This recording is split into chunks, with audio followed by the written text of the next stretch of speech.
This is how well my little sunny beauties managed to recover from the Great Sunflower Massacre of 2022. So earlier in the season, my garden was being decimated by our local suburban deer population. This then prompted us to build out the garden enclosure a whole year earlier than we had actually planned. Now it's a beautiful fence with a gate, and our sunflowers recovered very nicely.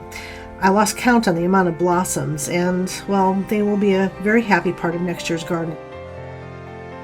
We ended up with copious amounts of bok choy, these easy-to-grow dark red beets, green onions, celery, and zucchini. I also scored big time with these little bird's eye chilies, and, of course, we got a ton of garden-grown tomatoes. Sadly, my purple beans and cabbages never really recovered, and apparently I need to learn more about growing onions and sweet peppers, so that's my focus for next year. We have now put the garden to sleep for the winter, and I am soon to plant some garlic, but not before we manage to retrieve an absolutely abnormal amount of green tomatoes. Fried green tomatoes are in fact amazing, but I decided to try out a few more exotic things instead. So this year's list of green tomato concoctions included marmalade, chutney, salsa, and dal. So the marmalade was quite easy, and it's very delicious because it includes a combination of pineapple, orange, lemon, cinnamon, and ginger. The recipe I used is in the link below, and if you've never done this, I highly recommend it. Next on my list was chutney. Now this stuff is a combination of hot, sweet, sour, and salty all in one, giving it an almost umami flavor that pairs very well with chicken and pork. As for making this, it's really a matter of green tomatoes, onions, fruit, and vinegar in whatever combination you think works. Actually, you really can't screw this up, it's so foolproof. I've provided a few links below to get you started. Do this at least once in your life. And then, of course, salsa. And there's not really much to say about this, as the recipe is so simple and completely straightforward. It's as good as any restaurant salsa, so it's fast, cheap, and easy. And here's my all-time favorite, green tomato Moong Dal, which in this case is a coconut curry stew made with yellow lentils and green tomatoes.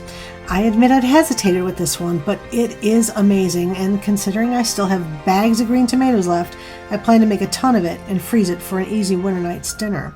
Now, recipes for this were much harder to come by, as a number of them were so wonderfully authentic I couldn't follow the language, so I didn't include any recipes in my description. And there was one really big surprise this year, and it wasn't even on my gardening radar, and that was the figs.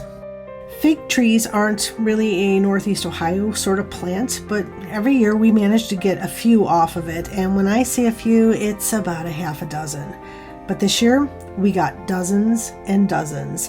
And so I'm scrambling with what to do with them, and I did dry a bunch to give me some time to figure it all out. I'm now leaning to a wonderful little recipe called balsamic peppercorn and fig jam.